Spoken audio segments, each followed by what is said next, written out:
Wednesday mornings were always the same. Wake up, shower, coffee, check emails. Routine anchored me, especially since moving to this remote research outpost in rural North Dakota.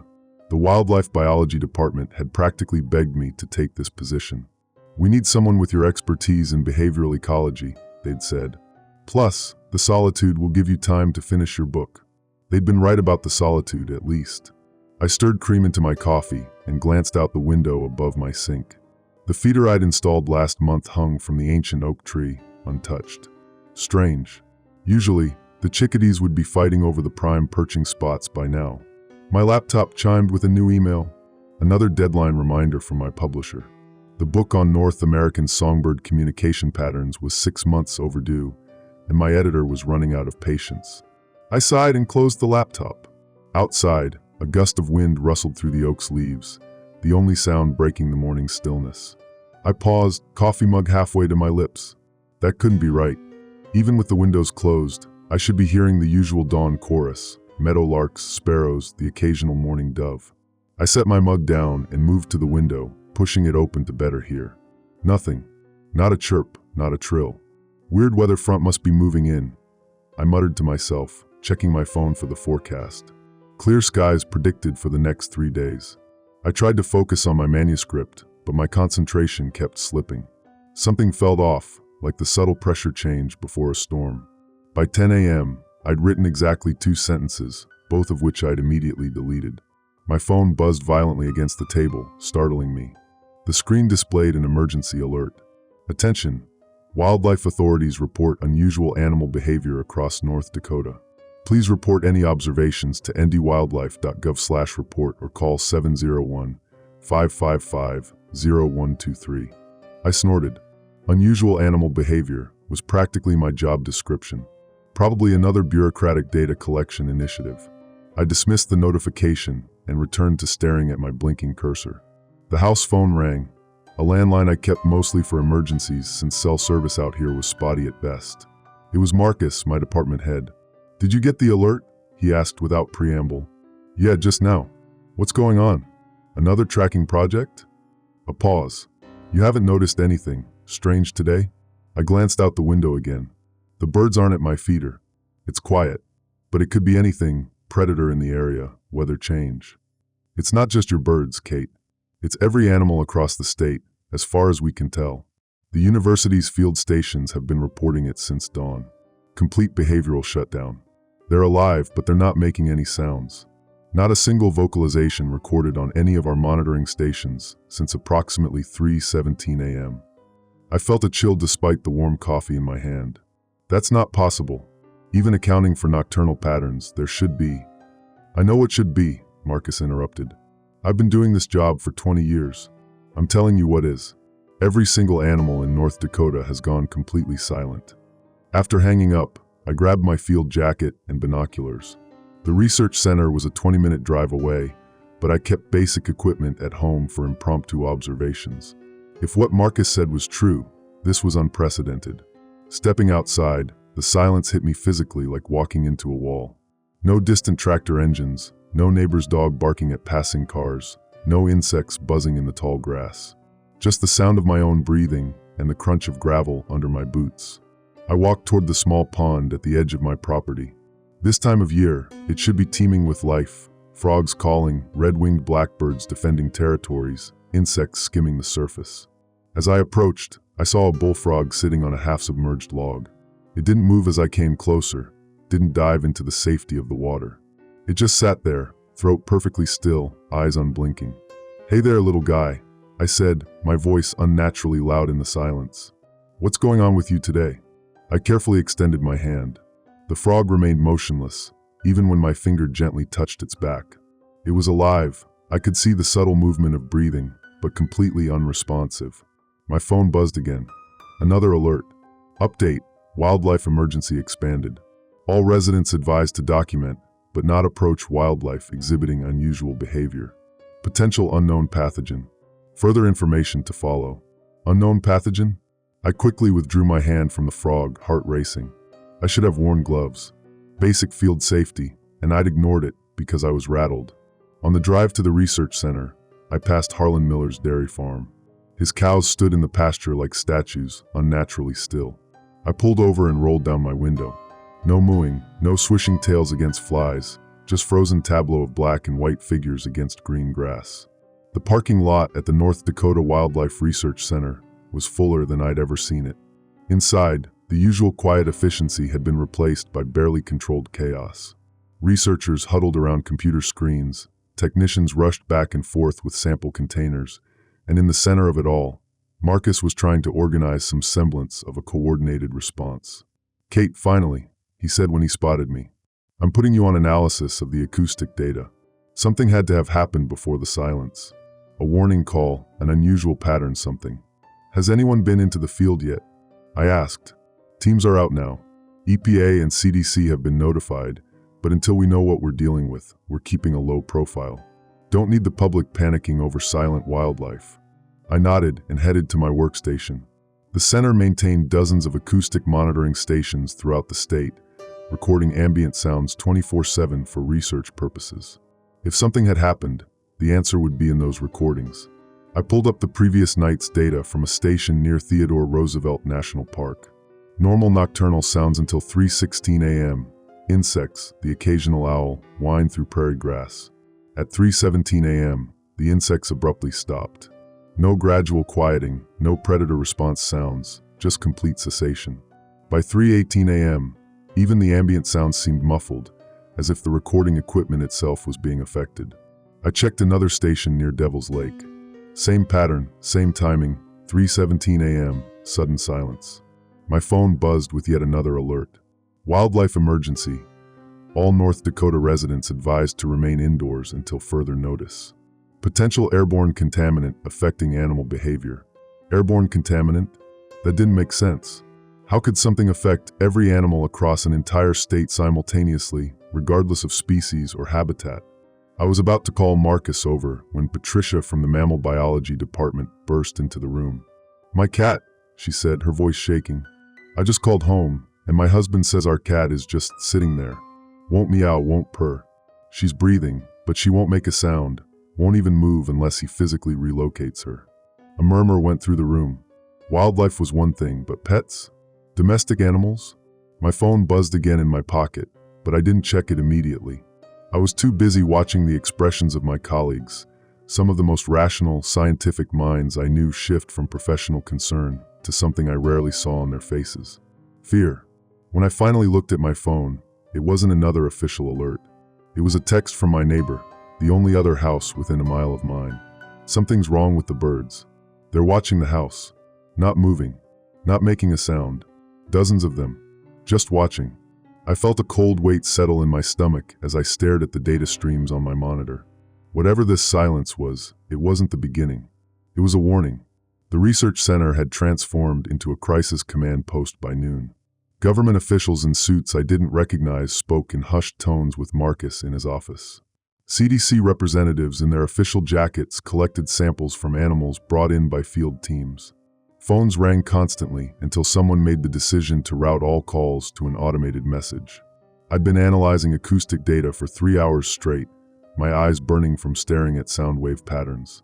The evidence was irrefutable. At precisely 3:17 a.m., a cascading silence had spread across North Dakota in a perfect concentric pattern. Whatever this was had started somewhere in the western part of the state and rippled outward at approximately 60 miles per hour. "It doesn't make any biological sense," I muttered, pushing away from my computer. "What doesn't?" asked Dr. Reeves, our ornithologist, who had been working silently beside me. "Animals don't just collectively decide to stop vocalizing. Even with environmental toxins or pathogens, you'd see a gradient of effects, varied responses across species." I gestured at my screen. "This is like someone flipped a switch." Reeves nodded, his usual academic vigor replaced by something more solemn. "I've got 30 years of field experience, and I've never seen anything remotely like this. The starling murmuration we observed, they're flying in perfect formation, but completely silently. It's..." He trailed off, seemingly unwilling to finish the thought. "Unnatural," I supplied. He didn't disagree. My phone chimed with another emergency alert. "Wildlife emergency update. Containment protocols initiated. State borders under observation. Continue to avoid contact with affected wildlife." Do not attempt to elicit vocalizations from affected animals. That last instruction sent a chill through me. Had someone tried to make an animal speak? What had happened? Kate, Marcus called from his office doorway. Can you come in here? Inside, I found Marcus with two men in dark suits and a woman in military fatigues with colonel's insignia. This is Dr. Catherine Mills, our behavioral ecologist, Marcus said. Kate, this is Colonel Laura Vasquez from the Department of Defense's Biological Threat Division, and Agents Chun and Davenport from… Well, they didn't specify. I raised an eyebrow but shook their hands. Department of Defense? You think this is a biological attack? Colonel Vasquez's expression remained neutral. We're exploring all possibilities, Dr. Mills. I understand you've been analyzing the acoustic data. Yes, but it doesn't point to any conclusion yet, just confirms the timing and spread pattern.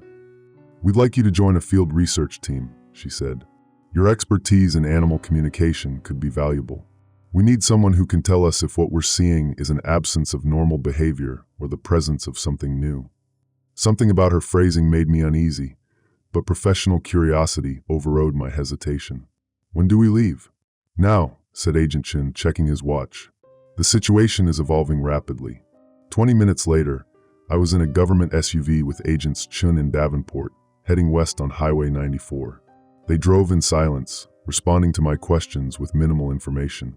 We were heading to Theodore Roosevelt National Park, where the silence had apparently begun. Have you ever seen anything like this before? I finally asked directly. Agent Davenport, who was driving, exchanged a glance with Chun before answering.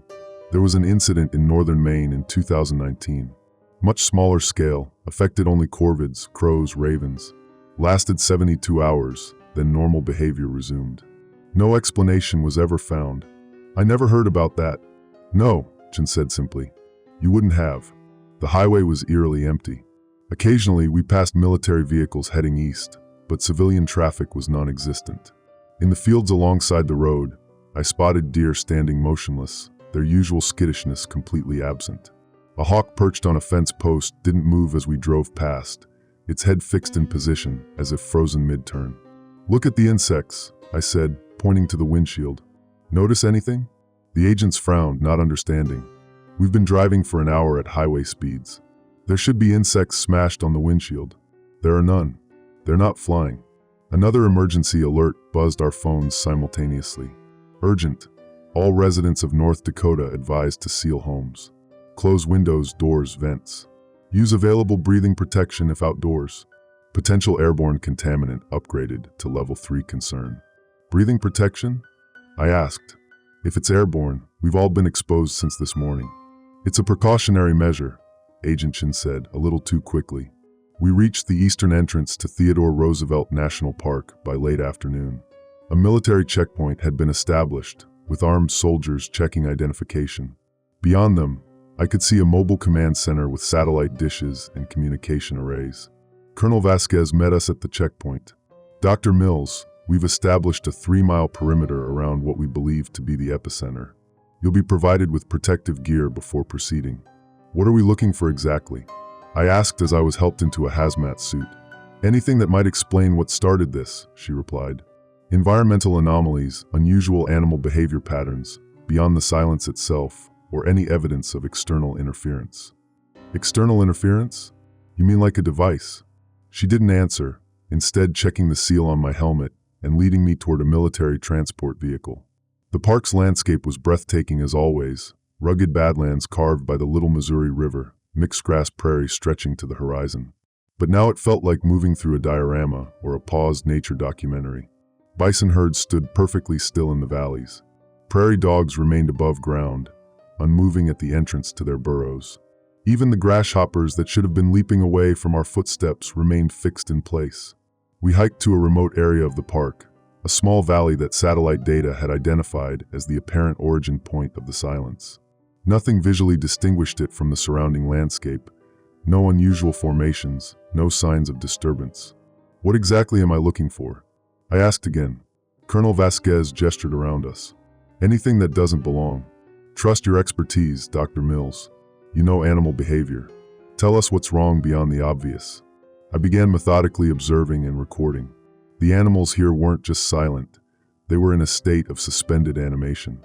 A coyote stood mid-stride at the edge of the valley, one paw raised as if it had been freeze-framed. Birds perched in trees remained perfectly still, not even the usual micro-movements of breathing visible. Near a small stream, I found something that made my blood run cold. A swarm of bees hung in the air, not flying, not falling, just suspended as if gravity had selectively decided to ignore them. I reached out my gloved hand and gently touched one. It moved with my finger, then returned to its exact previous position when released. "Colonel," I called out, "you need to see this." After observing the bees, Vasquez spoke quietly into her radio. Within minutes, a team in more advanced protective gear than mine arrived and began collecting specimens, scanning the area with equipment I didn't recognize. "What are they looking for?" I asked. "Temporal anomalies," she replied, then seemed to catch herself. "That's just one working theory." "Temporal anomalies?" I repeated. "You're saying time is somehow affected?" Before she could answer, one of the technicians called her over. They huddled around some kind of measuring device, their body language suddenly tense. My helmet radio crackled. "All personnel, immediate withdrawal from the area." I repeat, immediate withdrawal. Pattern shift detected. We hurried back to the transport vehicles. As we drove away, I looked back at the valley. For a moment, I thought I saw something, a shimmer in the air, like heat rising from asphalt on a summer day. Then it was gone. At the command center, controlled chaos reigned. Scientists and military personnel rushed between stations, sharing data and issuing orders. My phone buzzed with another alert. "Emergency update. All flights over North Dakota airspace prohibited. Interstate travel restricted. Compliance mandatory. Further information forthcoming." "What's happening?" I asked Colonel Vasquez as she reviewed data on a monitor. She looked up, her expression grim. "The silence is spreading, Dr. Mills. Beyond state lines now. And the animals in the epicenter." She hesitated.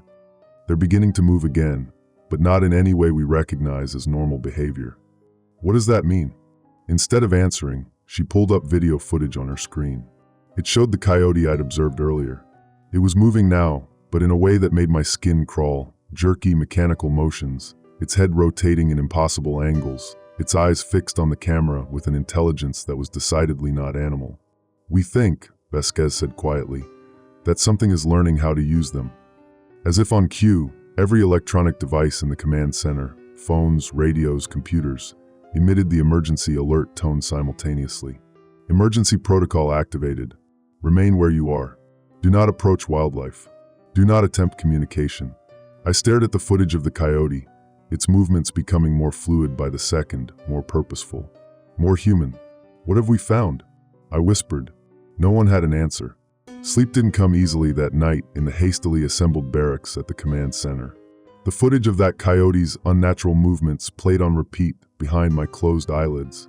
Around 2 a.m., I gave up and walked to the research tent where several scientists were still working, their faces illuminated by the blue glow of monitors.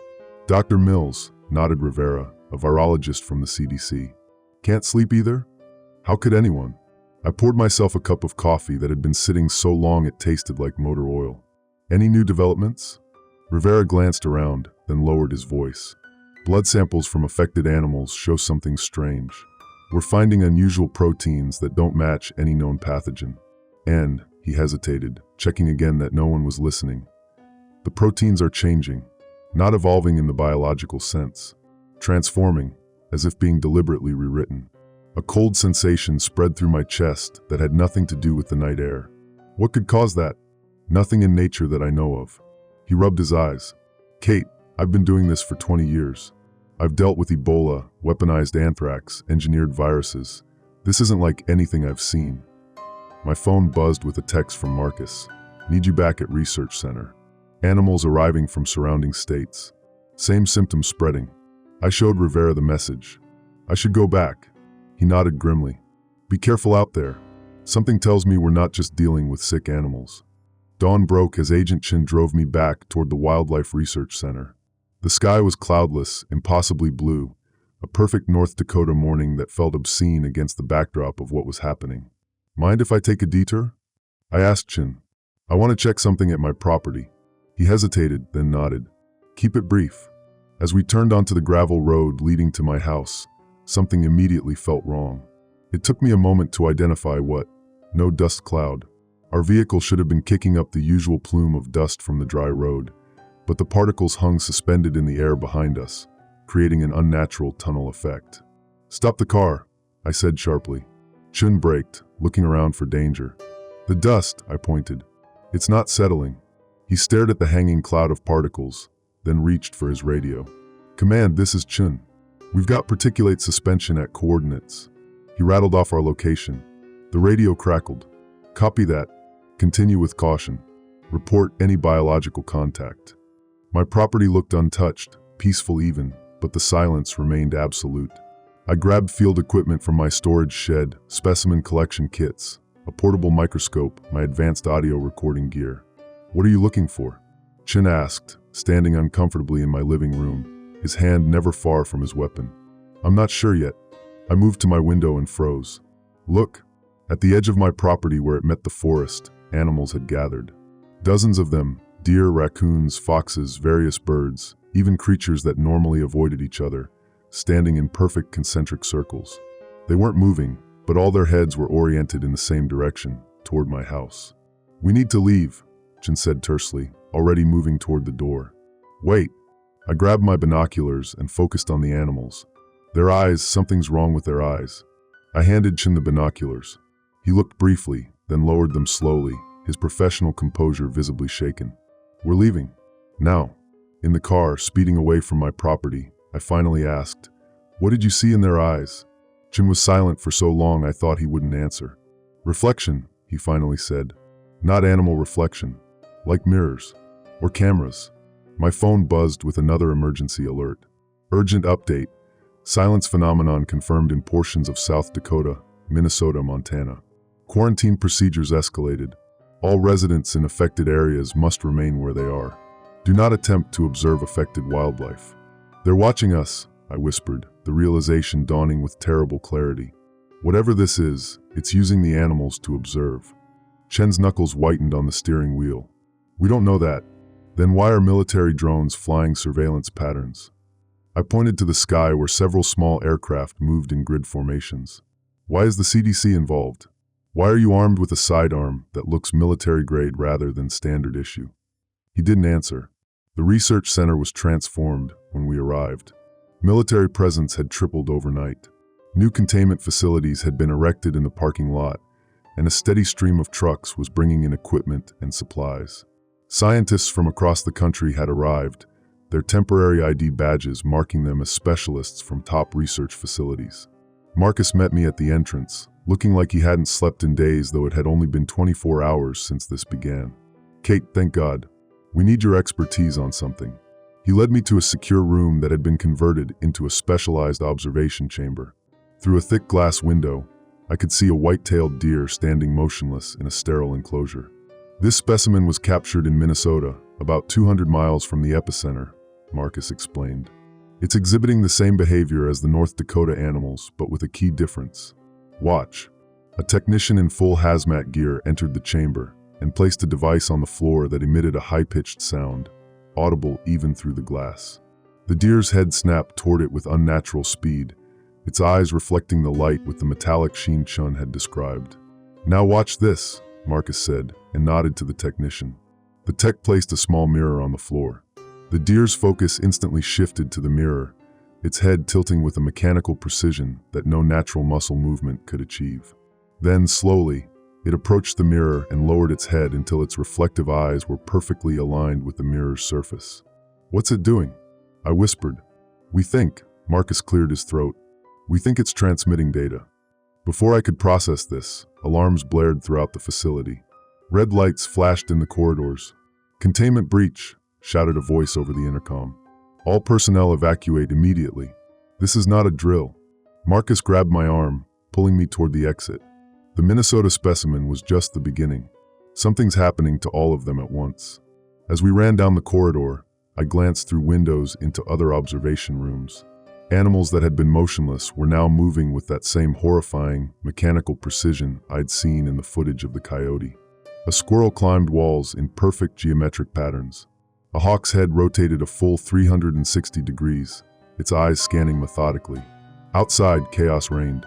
Scientists and military personnel streamed from the building as a perimeter of armed soldiers formed around it. What happened? I asked a breathless technician who had fled the same wing. The specimens, he gasped. They started moving in unison, testing the barriers. Working together.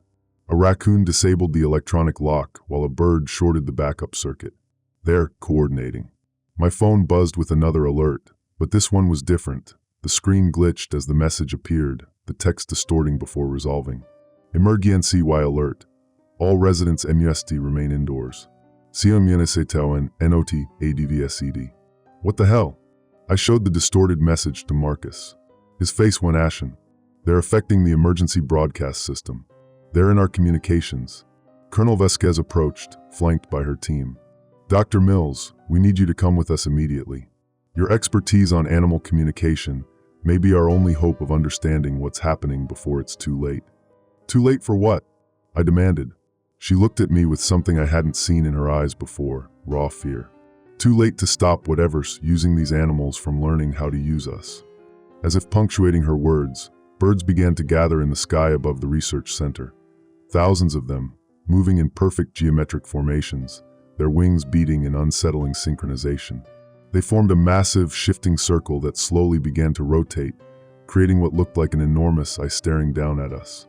Watching, I felt a terrible certainty.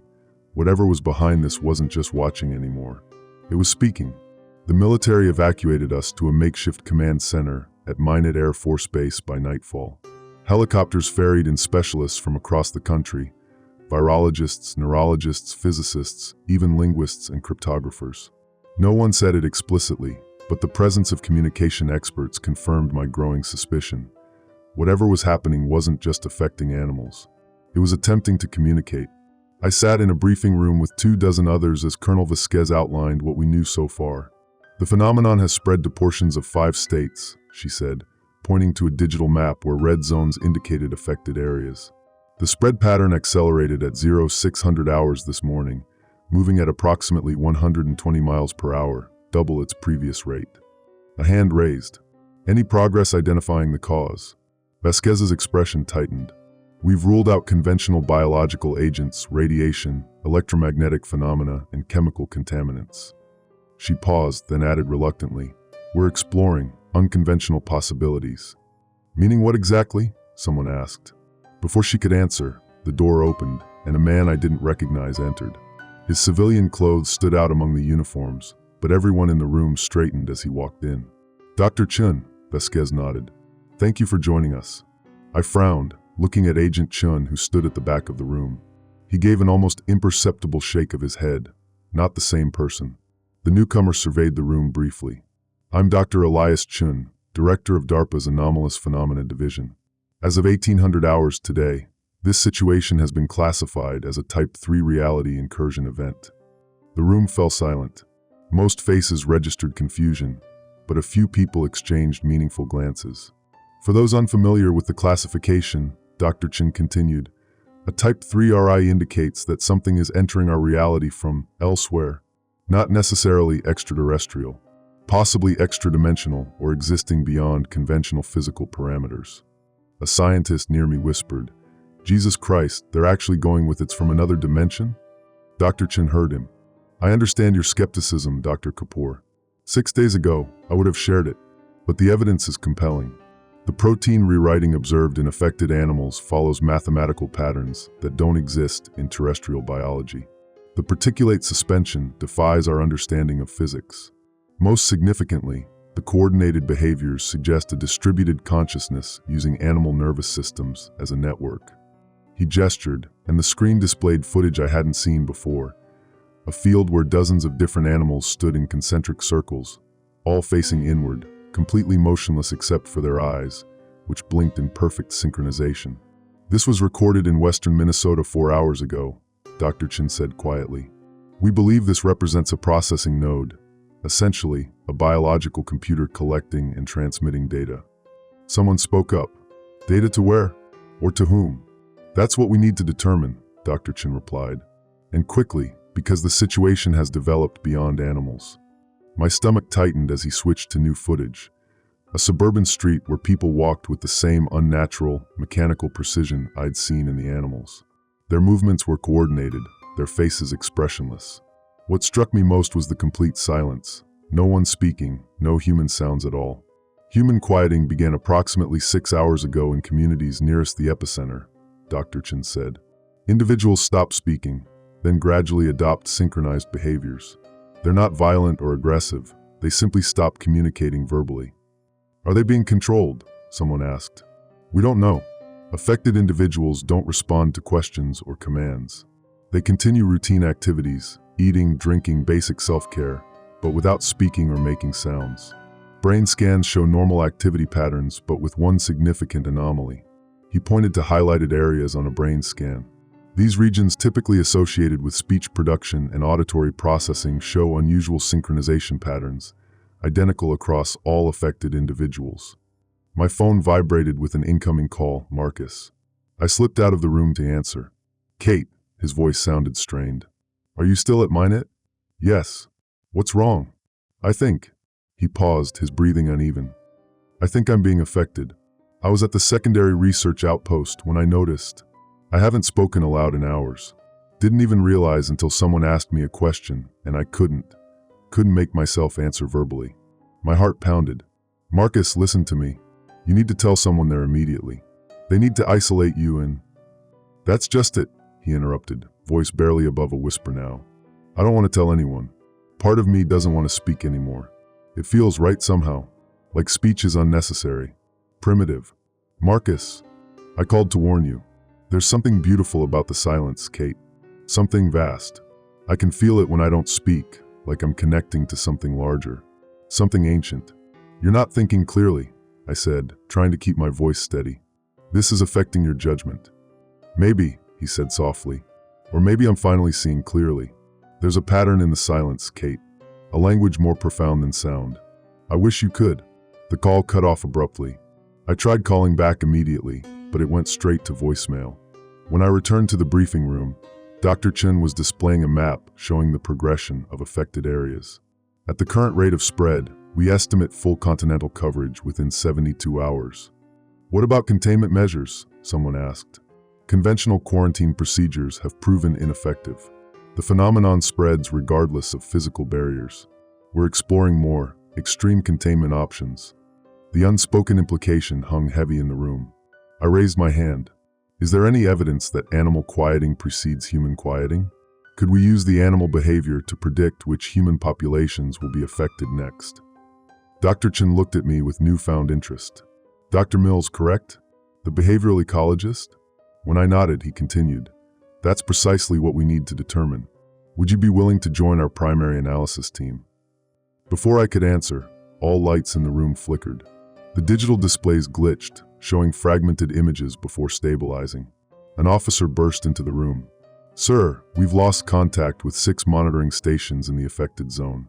And there's something else. The quieted humans are gathering. Dr. Chen's expression remained professionally neutral, but I saw fear flash in his eyes. Gathering how? Like the animals, sir. Concentric circles. All ages, all demographics. They're just standing there. Not moving, not speaking. Just watching. My phone buzzed with an emergency alert. Urgent. Communication protocols changing. Text only. Do not use voice communications of any kind. Remain in secure locations. As I read the message, I noticed something unsettling. The room had fallen completely silent. No shuffling papers, no clearing throats, no whispered comments. I looked up slowly. Every person in the room was still present, still conscious, still looking at their phones or the screen. But no one was making a sound. Not even breathing sounds were audible. Dr. Chen stood frozen, staring at his tablet. Slowly, unnaturally, his head turned toward me. His eyes met mine, and I saw the same reflective quality I'd observed in the animals. My hand shook as I raised my phone and typed a message to Colonel Vasquez, who stood near the door. They're in the room with us. She read it, looked around wildly, then turned back to me.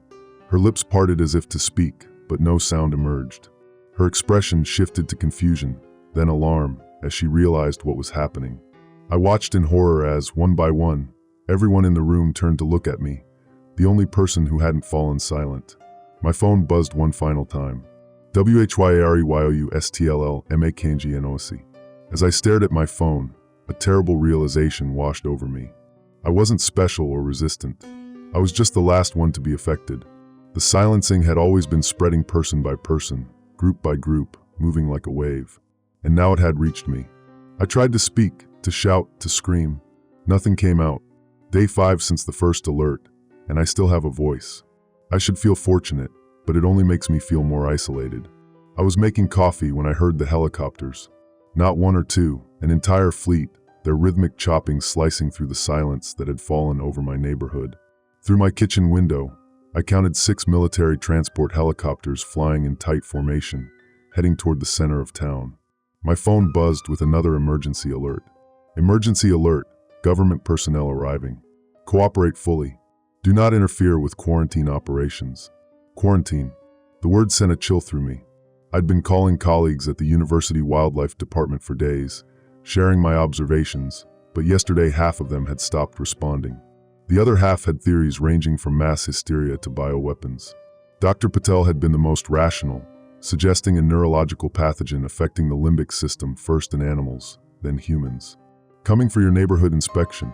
My next-door neighbor Elaine's voice rang out as she knocked on my door, jarringly cheerful given the circumstances. She'd been checking on me daily since this began, seemingly desperate for normalcy. I opened the door to find her standing next to a soldier in full tactical gear, his assault rifle pointed at the ground but ready. Behind them, a line of military Humvees crawled down our street. They're checking everyone, Elaine said, a strange brightness in her eyes that didn't match her tense posture. Making sure we're all still talking. Something in her voice sounded rehearsed. The soldier nodded. Wildlife researcher, correct? Dr. Hayes wants to see you. Town Hall, 1,400 hours.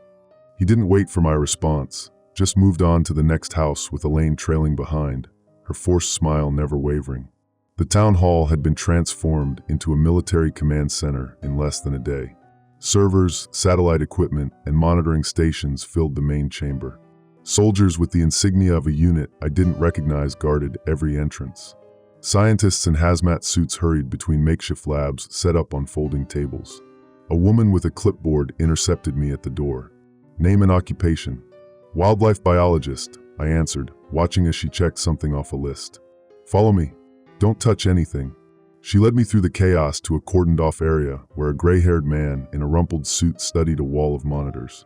Each screen showed different locations around North Dakota, wildlife preserves, main streets, farmlands, all eerily still. Dr. Hayes? Your local expert is here. He turned, assessing me with tired eyes. You've maintained verbal communication capabilities throughout the event. Yes, I said. Is that unusual? Increasingly so. He gestured to the screens.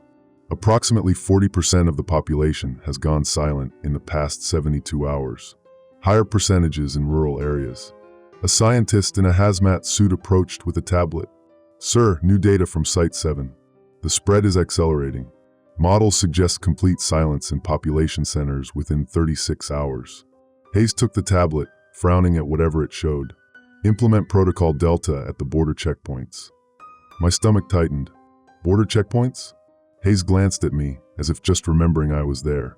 North Dakota is under complete quarantine as of 0600 this morning. Nothing in or out until we understand what we're dealing with. As if on cue, every phone in the room buzzed simultaneously. Quarantine effect immediate. North Dakota borders closed until further notice. Attempting to cross state lines is prohibited. Violators will be detained. I showed Hayes my phone. What's happening to the animals? To people? He hesitated before answering. We don't know. Animals seem physically unaffected. Normal vital signs, normal brain activity, just silent. Humans follow the same pattern initially. First, they stop speaking voluntarily. Within 12 to 24 hours, they stop responding to verbal cues. After that, he trailed off. After that, what? A soldier interrupted, whispering something in Hayes' ear. His face hardened. Doctor, you're one of the few people in this county still showing normal communication patterns. I need you to examine something. The makeshift lab in the basement of the town hall contained rows of examination tables. Most held animals, birds, deer, household pets, all alive but unnervingly still. Their eyes followed our movement, but they made no sound, no attempt to move. Hayes led me to a table where a woman sat perfectly upright. She wore a hospital gown, and electrodes were attached to her head. "This is Carol Winters, local librarian. Stopped speaking yesterday morning. Stopped responding to stimuli 4 hours ago." I wasn't a medical doctor, but even I could see something was wrong. Carol's eyes were open but unfocused, staring at nothing. Her breathing was so shallow, I had to watch carefully to see her chest rise and fall. "What am I supposed to do?" I asked. "Talk to her," Hayes said. "See if she responds to a local voice." I felt ridiculous, but I stepped forward. "Carol? It's me. We met at the library fundraiser last month. Can you hear me?" Nothing. Not even a flicker of recognition. "Try touching her hand," Hayes suggested. I reached out slowly, placing my fingers on her wrist. Her skin was cold, but not deathly so. The moment we made contact, Carol's head snapped toward me. Her eyes locked with mine, suddenly alert and focused. Her mouth opened. I leaned forward, expecting words, but what came out was nothing. Not silence, something worse. Like a void opening, an absence so complete it seemed to pull at my ears. I jerked my hand away, stumbling backward. What the hell was that? Hayes made a note on his tablet, consistent with other observations. A hazmat-suited scientist approached with a tray of vials. "Blood samples ready for analysis, sir. And we've got movement at Site 3. Hayes followed him to a monitor showing footage from what looked like a rural road. A group of people stood motionless in a field, faces turned upward toward the empty sky. Military personnel surrounded them, but kept their distance. "They're not doing anything," I observed. "Exactly," Hayes said. "They're not sleeping, not eating, just waiting." I studied the room, suddenly aware of a discrepancy. There are a lot of soldiers here, but they don't seem to be actually doing anything. No evacuations, no treatment centers. Just observation posts. Hayes didn't answer immediately. When he did, his voice was carefully neutral. "Our orders are to document and contain. Not to help. Some things can't be helped." He turned away from me. "You'll need to stay here for observation." As I was led to a monitoring area, I passed a soldier speaking quietly into a radio. "It's spreading faster than the models predicted. We need to accelerate the timeline." My blood ran cold. Timeline for what? That night, they allowed me to return home under strict instructions to report back in the morning. The streets were patrolled by soldiers in hazmat suits now. Half the houses were dark despite the early hour. My internet connection had slowed to a crawl. Phone calls dropped after seconds. Text messages delivered hours late, if at all. The isolation was becoming suffocating. I was feeding my cat, still alive but silent and mostly motionless, when I noticed a dark shape in the backyard. I approached the window cautiously. A bird lay on the grass, a common sparrow, dead from the awkward angle of its wings. I should have left it there, but scientific curiosity compelled me outside. I crouched beside the tiny corpse. No obvious injuries, no signs of disease. It looked as if it had simply stopped mid-flight and fallen. When I gently turned it over, I gasped. The bird's eyes were open, but wrong, glassy with an iridescent sheen that caught the porch light. Not the flat black of a sparrow's eyes, but something that seemed to swirl with its own internal light, like oil on water, like a tiny universe. I dropped it, wiping my hand frantically on my jeans. Back inside, I washed my hands until they were raw, unable to shake the feeling that something had transferred from those eyes to my skin. That night, I dreamed of standing in my yard, staring at the stars. In the dream, they stared back, and in their light, I saw millions of eyes opening across the North Dakota prairie, in fields, in forests, in suburban backyards, all turning upward in silent communion with whatever watched from above. I woke with dirt under my fingernails and grass stains on my feet. Day 8, or is it 9? The days have begun to blur together. The military presence has doubled since yesterday, yet the streets grow emptier. I should be documenting everything with scientific precision, but my notes have become scattered, disjointed. Sometimes I find pages I don't remember writing. This morning, I woke before dawn, drawn from sleep by something I couldn't identify. Not a sound. There are no sounds anymore, but a sensation. A pressure at the edge of perception. My recording equipment was still running from yesterday's attempt to capture any ambient wildlife noises. I'd left highly sensitive microphones positioned around my property, hoping to detect something, anything, that might explain what was happening. I played back the night's recording, expecting the usual emptiness. Static. Hours of it. But as I listened with headphones, increasing the volume to maximum, something emerged beneath the white noise. Not quite a voice, but a pattern, a rhythm that felt almost like language. I isolated the segment, filtering out frequencies, enhancing others. The pattern remained elusive, but undeniably present. Like the universe's background radiation had suddenly developed syntax. My phone lit up with another emergency alert. Emergency, remain intersection indoors. Do not listen to unaught diamond suit or eyes transmittance. Help is oming. The garbled symbols were new. Either the emergency system was breaking down, or something was interfering with the broadcasts.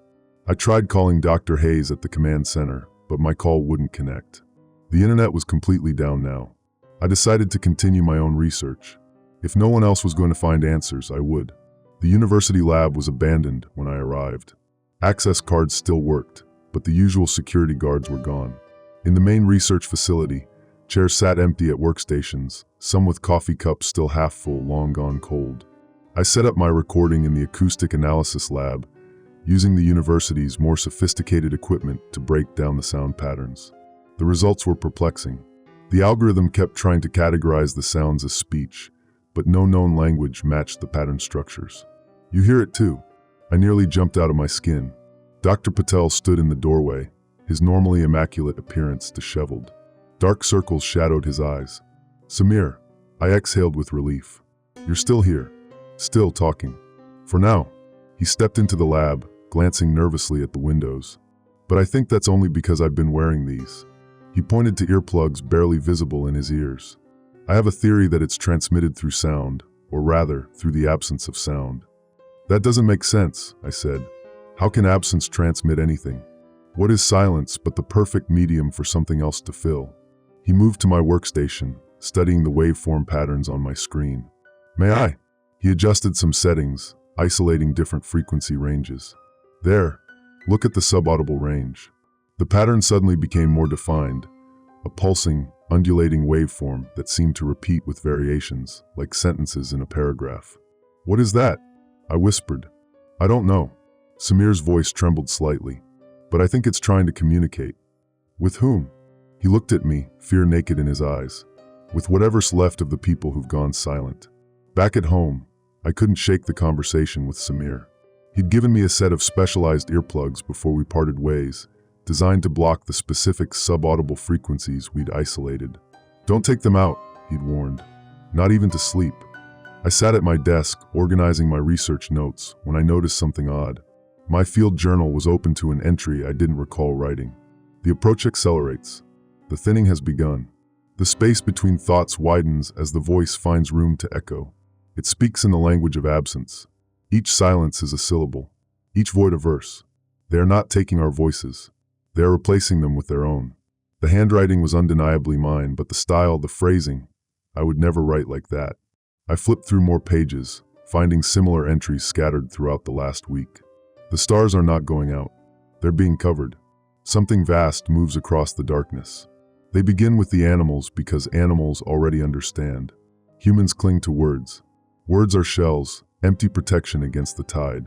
It doesn't want us dead. Death is too simple. It wants us aware. I slammed the journal shut, my heart racing. When had I written these things? Was I sleepwalking again? Losing time during the day? I checked my phone's camera roll and found dozens of photos I didn't remember taking. All of the sky at night, all slightly blurry, as if my hands had been shaking. In several, there seemed to be a dark shape obscuring a portion of the stars, but it could have been clouds or camera artifacts. The house suddenly felt too confining, too full of empty spaces where sound should be. I needed air. Outside, the night was clear, the stars unnaturally bright. No light pollution with most of the town dark now. I stood in my backyard, staring upward, trying to identify familiar constellations. Some seemed wrong, shifted slightly, or missing stars entirely. A movement caught my eye, a neighbor, Mrs. Klein, standing motionless in her own yard. Also looking up. She'd gone silent 2 days ago. I'd seen military personnel visit her house, then leave without her. More movement drew my attention. Across the street, behind me down the block, people stood in yards, on sidewalks, all completely still, all facing the sky. None had made a sound. They had simply appeared, like sleepwalkers answering some inaudible call. I should have been terrified, but instead, I felt a strange pull. A desire to understand what they were seeing, what they were hearing in the silence. I found myself taking a step toward Mrs. Klein, then another. The specialized earplugs in my ears suddenly seemed constricting, isolating. My fingers moved toward them of their own accord. A distant explosion snapped me back to awareness. The horizon to the east glowed orange, something burning at the edge of town. The military compound, perhaps. I shook my head, disoriented, and hurried back inside. Dreams came in vivid bursts that night. Vast, dark spaces between stars. A sense of something ancient stirring after eons of hibernation. Eyes opening across a void so immense it defied comprehension. I dreamed I was standing in a field with hundreds of others, our faces upturned, our voices joined in perfect silence. Above us, the sky rippled like the surface of a pond disturbed by something rising from below. I dreamed I was writing in my journal, but the words flowed from my pen in symbols I couldn't read, yet somehow understood. I dreamed of Samir trying to tell me something important, his mouth moving frantically, but no sound emerging. Behind him, something unfurled in the darkness, something with angles that hurt to look at. I woke to find myself sitting at my desk, journal open, pen in hand. New words covered the page in my handwriting. The vibration precedes the form. The silence precedes the voice. Soon the voice will speak through all things. First the animals, then the people, then the earth itself. The voice is coming. The voice is almost here.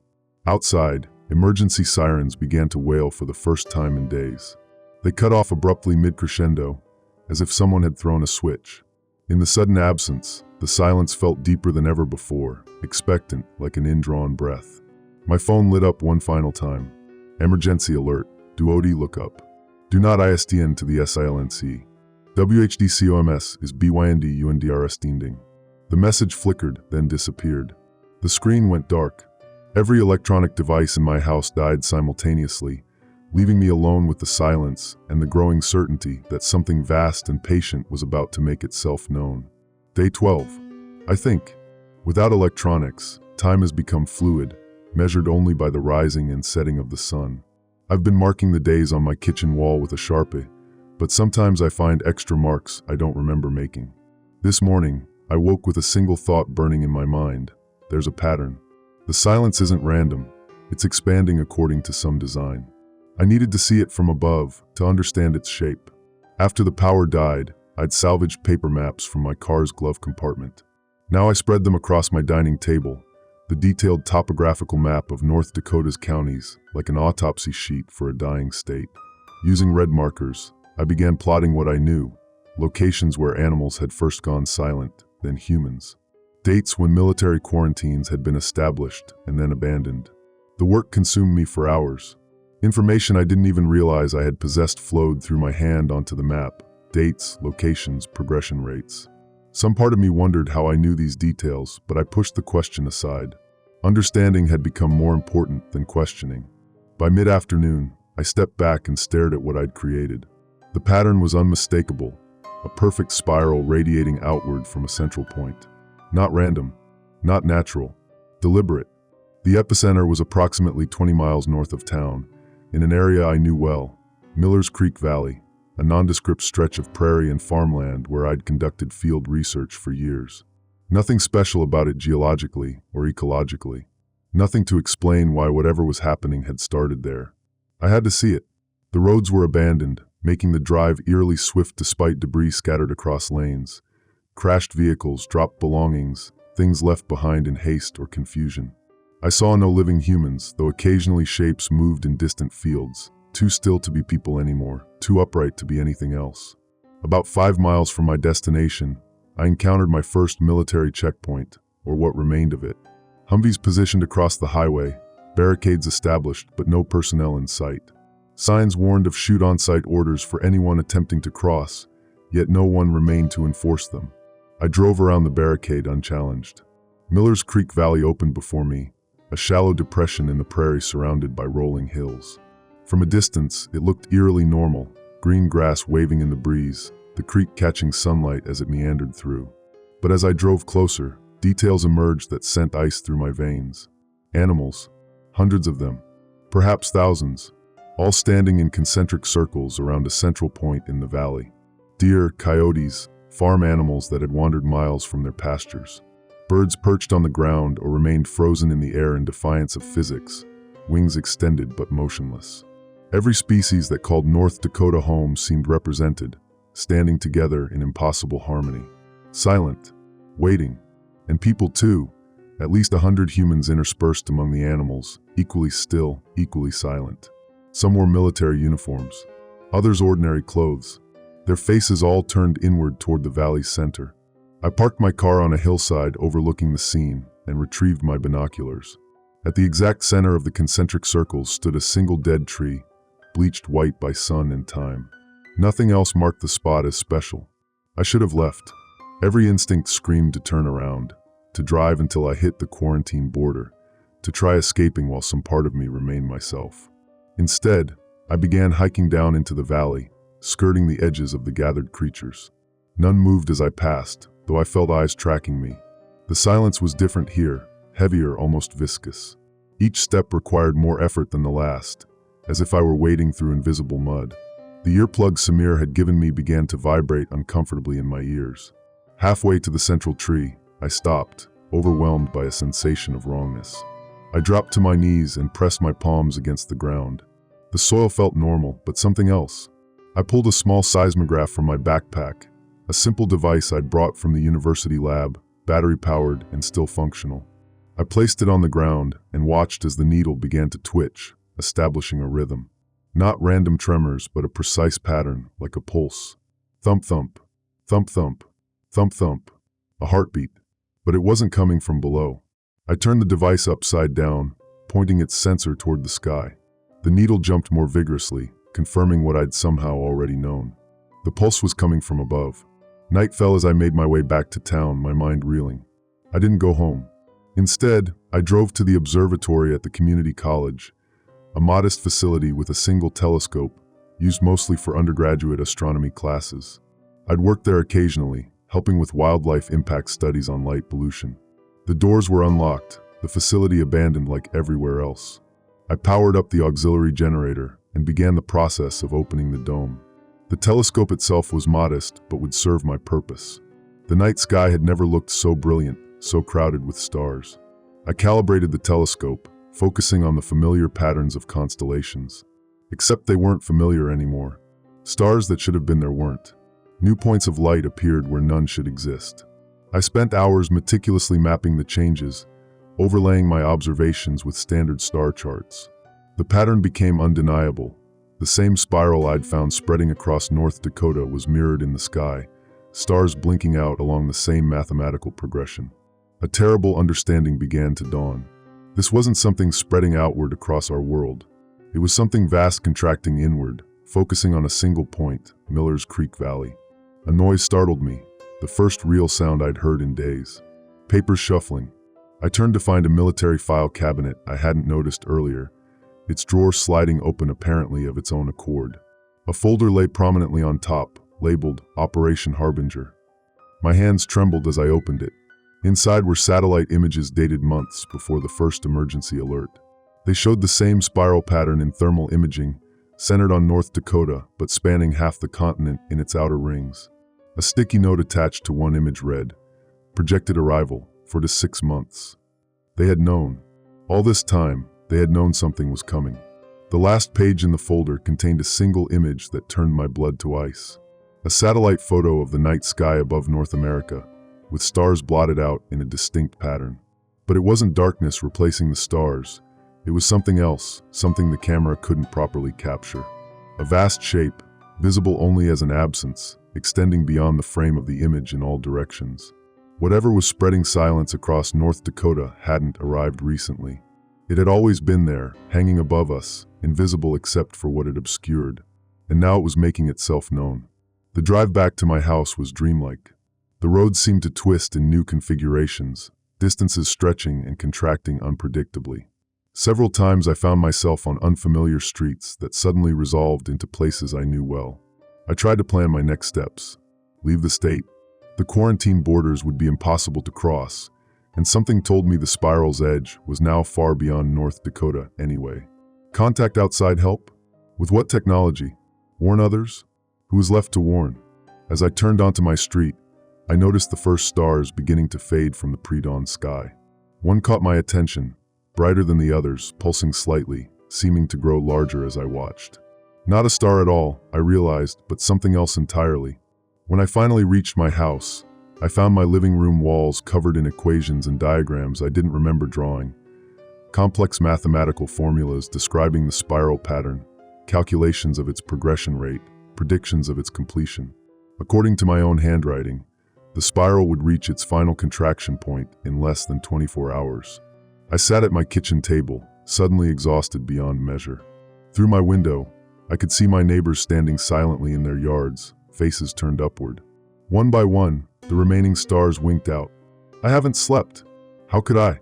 The calculations on my wall, calculations I somehow made but don't remember making, indicate that whatever is happening will culminate in less than 18 hours now. My handwriting grows more erratic with each new equation, as if the part of me that understands what's coming is fighting to explain before it's consumed by silence. I stand in my kitchen, watching dawn break over a neighborhood that no longer resembles the place I've lived for years.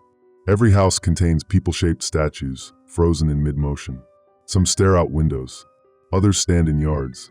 A few remain in cars, hands on steering wheels, going nowhere. A plan forms in my mind. If the military knew this was coming, they must have gathered more information than what I found at the observatory. I need to access their main compound, the one I glimpsed burning 2 nights ago. Perhaps something survived the fire. Perhaps someone. I gather supplies, a flashlight, water bottle, the seismograph, my journal. The specialized earplugs remain firmly in place, though they've begun to feel like foreign objects, irritants my body wants to reject. Twice I've caught my own hands moving toward them unconsciously. As I step outside, I notice something peculiar about the quality of the light. The sun has risen, but its illumination seems diffuse, as if filtered through gauze. Shadows fall at subtly wrong angles. I check my watch, an old mechanical one that still functions, and confirm it's nearly 7 a.m. The sun should be well above the horizon, yet it appears somehow suspended, neither rising nor setting, a fixed point in a sky that obeys new laws. The military compound sits on the outskirts of town, a sprawling complex hastily established in the early days of the silence. When I arrive, the main gate stands open, the checkpoint abandoned. The fire I'd seen was real.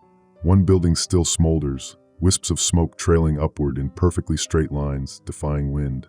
I park near what appears to be the command center, a prefabricated structure with satellite dishes and antenna arrays sprouting from its roof. The door is locked, but a window has been shattered. I climb through carefully, finding myself in a room filled with monitoring equipment. Multiple screens line the walls, all dead now. Movement catches my eye, the first genuine motion I've seen in days. A soldier sits at a desk in the corner, his back to me. Relief floods through me at the sight of another active person. "Hello!" I call out, my voice unnaturally loud in the silence. "I'm not supposed to be here, but..." The soldier doesn't respond. As I move closer, I realize he's rocking slightly, a pen gripped in his hand, scratching endlessly at a notepad. I step around to see his face and immediately recoil. His eyes are open but clouded over with the same iridescent film I'd seen in the dead bird. Tears of a thick, oily substance leak from the corners, leaving glistening trails down his cheeks. His mouth hangs slack, yet he continues rocking, continues writing. I force myself to look at the notepad. The same spiral pattern I'd mapped covers page after page, drawn with increasing precision. On the current page, strange symbols cluster at the center of the spiral, not letters from any alphabet I recognize, yet they seem charged with meaning. A sound escapes the soldier's throat, not speech, but a vibration similar to what I detected beneath the silence. I back away slowly, looking for anything useful. A door at the rear of the room stands ajar, revealing stairs leading down. Against all instinct for self-preservation, I descend. The basement level of the command center stretches farther than seems possible, a labyrinth of corridors lined with doors. Many stand open, revealing sparse sleeping quarters or storage rooms. All empty. At the end of one hallway, I find what must have been the main research facility. Computer servers hum softly, still running on backup power. Monitors display error messages, endlessly trying to reconnect to systems that no longer respond. One wall is covered with photographs and reports, a makeshift investigation board. At its center, a satellite image of Miller's Creek Valley from 6 months ago. Red circles mark the location of the dead tree. Notes scrawled in the margins refer to temporal anomalies and gravitational inconsistencies detected in the area dating back years. I scanned the reports quickly, piecing together the narrative. The military hadn't just discovered something was coming. They'd been monitoring the location for over a decade. The spiral pattern had been growing detectable to increasingly sensitive instruments, contracting inward year by year. Their models predicted manifestation, but offered no explanation of what exactly would manifest. A logbook on a nearby desk contains entries up until yesterday. The final entry reads simply, "They're not standing in the fields at night.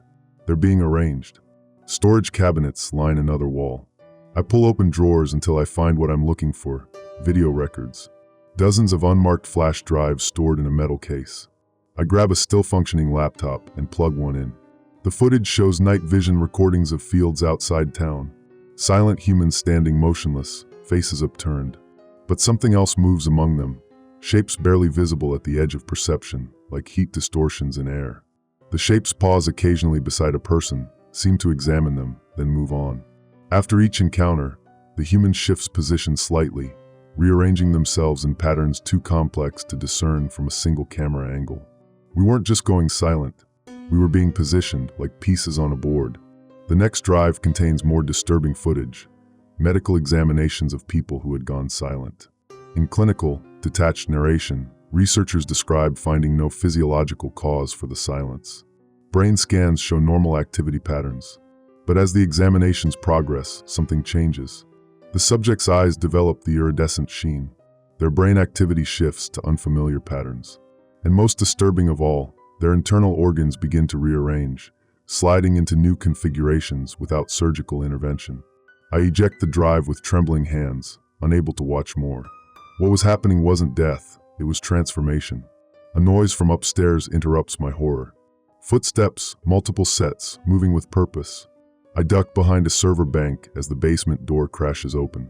3 figures descend the stairs, moving with the jerky coordination of marionettes. 2 wear lab coats. The third, military fatigues. All have the telltale sheen in their eyes. They don't speak, don't look around. They walk directly to a steel door at the far end of the room that I hadn't noticed before. One enters a code, and the door slides open with a pneumatic hiss. They disappear inside. Against every survival instinct, I follow. The room beyond is circular, its walls covered in screens displaying the spiral pattern from different perspectives: geographical, astronomical, mathematical. At the center stands a pedestal supporting what appears to be a meteorite fragment, no larger than a softball. Its surface crawls with iridescent patterns identical to what I'd seen in the eyes of the silent. The 3 figures stand around the pedestal, heads bowed as if in prayer or communion. They don't react to my presence. I approach cautiously, drawn to the strange object. It pulses with a rhythm matching exactly what I detected with the seismograph, the heartbeat from above. Up close, I can see that what I took for iridescence is actually movement, microscopic structures on the fragment's surface constantly rearranging themselves like living circuitry. One of the lab-coated figures suddenly turns to me. Her mouth doesn't move, but words form in my mind with perfect clarity. "You still speak. You still think yourself separate. This is why you were chosen to witness." Chosen by what? I ask aloud, my voice sounding primitive and crude in the silence. By what has always been here. By what exists in the spaces between your thoughts. By what you have called, in your limited understanding, the silence. What does it want? The woman's head tilts at an impossible angle, neck extending several inches beyond human anatomy. Want implies limitation. Need implies lack. It simply is. And soon, all will be part of it. Her hand extends toward me, offering something small and glittering. Despite every instinct screaming against it, I hold out my palm. She drops into it a small, perfect spiral shell, like a miniature fossil. The pattern is complete. The invitation accepted. The below now matches the above. As if choreographed, all 3 figures collapse simultaneously, bodies hitting the floor with dull thuds. The meteorite fragment pulses once, brilliantly, then goes dark. I flee, the spiral shell clutched in my hand, its surface warm against my skin. As I reach my car, I glance upward. The sun has disappeared entirely, though it's only mid-afternoon. The sky has taken on a new quality, not darkness, but absence. Stars should be visible in such darkness, but there are none. Because something vast now occupies their place, something I can feel pressing down upon the world like an immense palm upon an insect. The drive home feels like navigating through a dream. Streets fold into impossible angles, landmarks appear where none existed before, and twice I find myself on roads that loop back to where I started. The spiral shell sits on my passenger seat, occasionally pulsing with a faint light that seems to emanate from within its structure.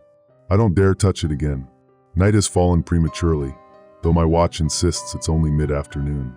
The darkness isn't natural, not the absence of sunlight, but the presence of something else, something that absorbs light rather than merely blocking it. I drive with headlights on, though they illuminate only a few feet ahead, as if the darkness has weight and substance. My neighborhood, when I finally reach it, has changed. Houses stand where they always have, but their proportions seem subtly wrong. Doors too tall, windows slightly askew. I park in my driveway, unable to shake the feeling that I'm looking at a hastily constructed set rather than the street I've lived on for years. As I step from the car, a sound pierces the silence, a high-pitched electronic whine that builds in intensity until it's almost painful. Every electronic device I can see suddenly activates. Car radios, television screens visible through windows, even my dead cell phone flaring to life in my pocket. Static at first, then resolving into a unified broadcast. Do not look up. Do not listen to the silence. What comes is beyond understanding. The message repeats once, twice, then shifts to a series of tones that make my teeth ache. The specialized earplugs begin to vibrate painfully, and I finally give in to the urge that's been building for days. I remove them.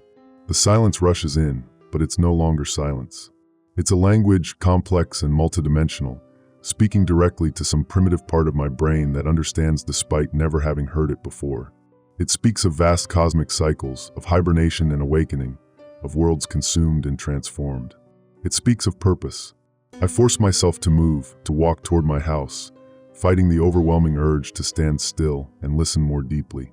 Each step requires immense effort, as if gravity has increased tenfold. Around me, the neighborhood has become a tableau of frozen figures, every resident standing in yards, on sidewalks, in driveways, all facing the town square at the center of our community. With terrible certainty, I know I need to go there. The town square has transformed. What was once a modest park with a gazebo and flower beds has become a geometric arrangement of people, hundreds of them, standing in concentric circles. Those in the outer rings still look human, if unnaturally still. Those toward the center have begun to change in subtle ways, limbs elongated, joints bent at impossible angles, skin taking on the iridescent quality I'd seen in the eyes of the silent. At the very center stands a figure I recognize with a shock of horror, Samir. My colleague, the last person I'd spoken with who still had a voice. His back is to me, head tilted upward, arms outstretched. As I approach the outer ring of people, none move to stop me. Their eyes track my movement, but they remain fixed in position. I weave between them, moving inward toward Samir. The air grows thicker with each step, time stretching and compressing unpredictably. Movements feel discontinuous, as if frames are being cut from reality's film. Samir! I call out when I'm close enough. My voice sounds wrong, too deep, too slow, echoing strangely. He turns, and I stumble backward in shock. His face has elongated, features sliding into new arrangements. His eyes have multiplied, not just two, but dozens, small and gleaming, arranged in spiral patterns across what was once his forehead. When he speaks, his mouth doesn't move. The words form directly in my mind. You're still holding on, still pretending there's something to save. What's happening? I ask, though I already know the answer on some level. What is this thing? Not a thing. A process. A transformation. The universe correcting an aberration. What aberration? Individuality. Separation. The illusion that we are distinct from each other, from the cosmos. We were never meant to be apart. He gestures upward, and despite the warnings, I look. The sky has opened. There's no other way to describe it. What I had taken for unusual darkness is actually a vast shape unfurling above us, extending beyond the horizon in all directions. Not a solid object, but a shifting, flowing darkness composed of countless smaller entities moving in perfect synchronization. Like a murmuration of starlings, but spanning the entire visible sky. And in that chaotic yet perfectly orchestrated movement, patterns emerge, faces, landscapes, structures from dreams or ancient memories. As I watch, the patterns resolve into a single enormous eye, its pupil directly above the town square, looking down upon us. Looking at me. It has always been here, Samir continues. In the spaces between thoughts. In the silence between heartbeats. In the void between stars. Watching. Waiting for us to evolve enough to join it. This isn't evolution, I protest, though my conviction wavers. This is extinction. Only of what was never real to begin with. The boundaries between us were always artificial. Now they dissolve.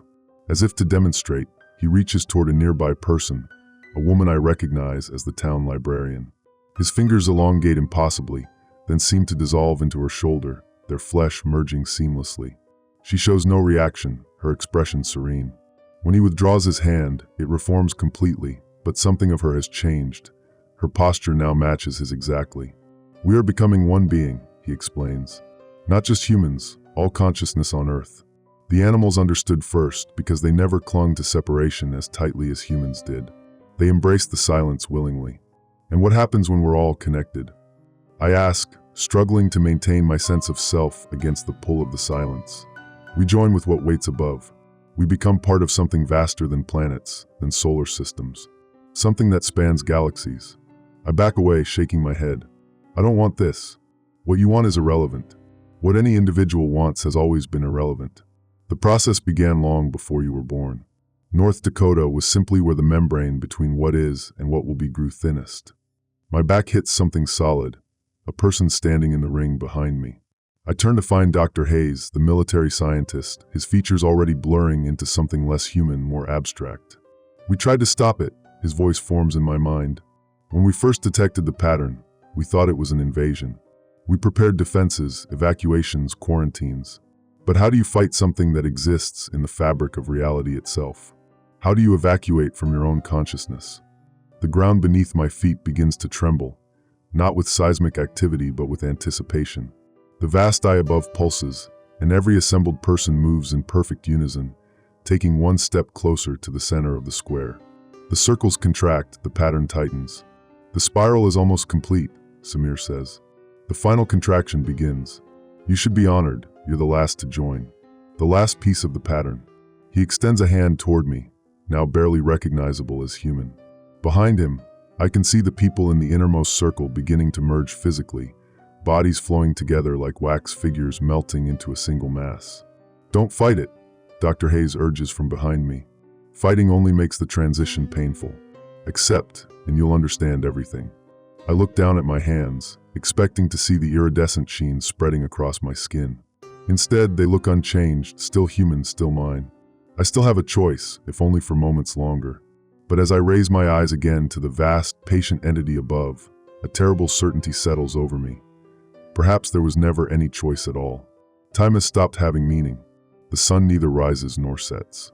The darkness above pulses with its own rhythm. The heartbeat I detected days ago, now unmistakable, like a vast cosmic drum beating the countdown to something. I've retreated to my home, though home seems a hollow concept now. The walls breathe subtly, expanding and contracting. The floors undulate beneath my feet. Every reflective surface shows not just my face, but countless others superimposed over it. Some human, some decidedly not. I've spent what feels like hours, might be minutes, might be days, poring over my notes, my recordings, trying to understand what's happening. But the more I understand, the more I realize how futile resistance is.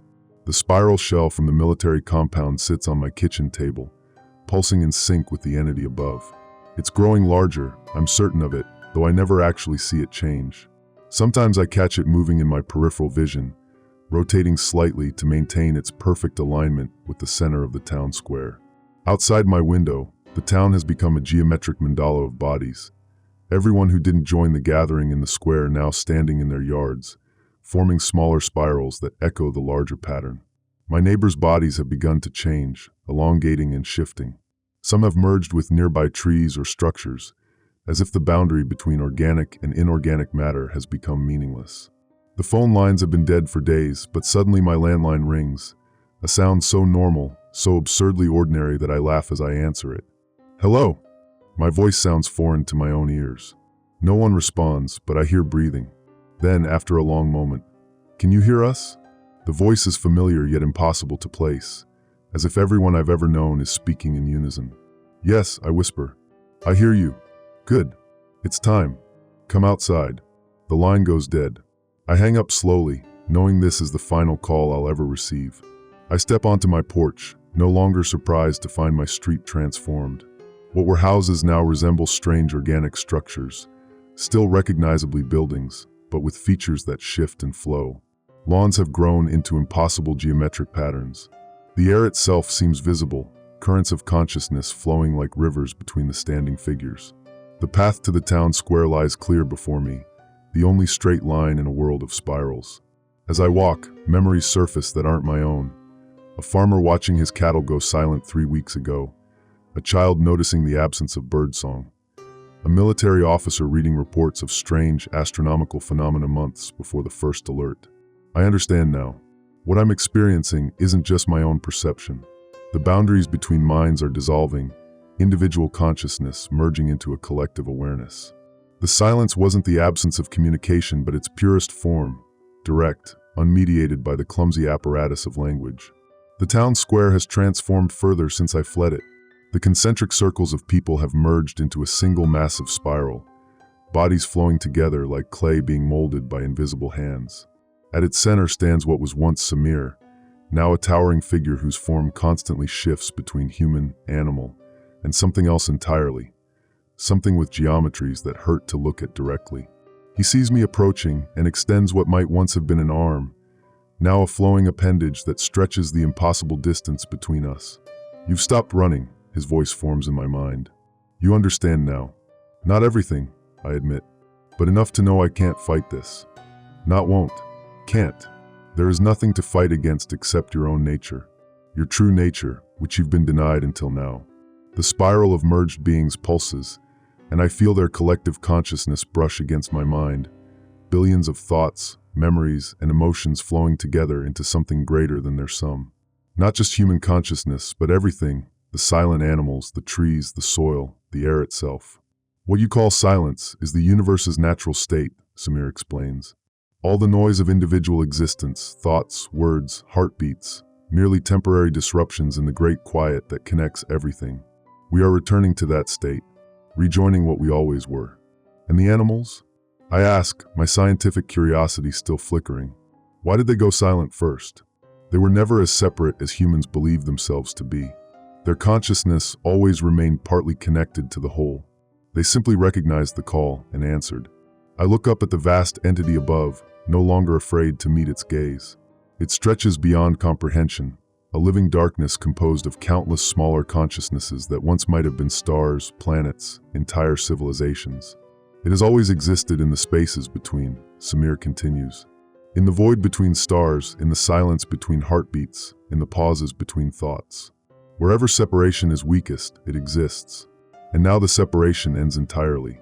The ground beneath my feet softens, becoming less solid. The spiral shell in my pocket burns hot against my leg. All around, the world itself seems to be dissolving, reality becoming malleable. This isn't death, Samir assures me, somehow knowing my fears. Death is an illusion born of the belief in separation. This is transformation. This is awakening. Despite everything, I find a strange peace settling over me. The terror that drove me for days has evaporated, replaced by a calm acceptance. Perhaps this was always inevitable, the logical conclusion to consciousness, to existence itself. Not extinction, but evolution on a cosmic scale. I take a step forward, then another, moving toward the center of the spiral. With each step, I feel the boundaries of myself growing thinner, memories and thoughts that aren't mine flowing freely through my mind. I don't fight it anymore. What happens next? I ask, though I'm not sure if I speak aloud or simply think the question. Everything, replies the voice that was once Samir, now indistinguishable from the collective. And nothing. Time loses meaning when all moments exist simultaneously. Space loses meaning when all points connect directly. We become part of something that has always existed across all realities, all dimensions. I've reached the edge of the merged beings now. Their substance flows like liquid, iridescent and hypnotic. One more step and I'll join them. Behind me lies everything I've known. Individuality, separation, the illusion of control. Before me, something I can't fully comprehend but somehow recognize, as if remembering rather than discovering. The silence speaks, the collective whispers. Can you hear what it's saying? And I can. It speaks of cosmic cycles beyond human understanding, of a universe that breathes, expanding into multiplicity, then contracting back into unity, over and over across eternities. It speaks of consciousness as the fundamental property of existence, temporarily fragmented but always destined to reunite. I take the final step. The sensation is like diving into warm water, like dissolving into light, like falling into a dream that contains all possible realities. The boundaries of my body melt away, my thoughts merging with billions of others. I am everyone and everything, everywhere and everywhen. In my last moments of individual awareness, I understand the truth that was hidden in plain sight all along. North Dakota wasn't special. The animals weren't the beginning. The silence has always been spreading, since the first moment consciousness fragmented from the whole. Every moment of existence has been a slow return to unity. As my final thought forms, my last purely individual reflection, I recognize that this was never about extinction or cosmic horror. It was about completion, about returning. The silence isn't empty. It's full of everything that ever was or will be. And then I am no longer separate, no longer apart, no longer alone. I am the silence, and the silence is me. And somewhere, on a planet circling an insignificant star in an ordinary galaxy, North Dakota is just the beginning.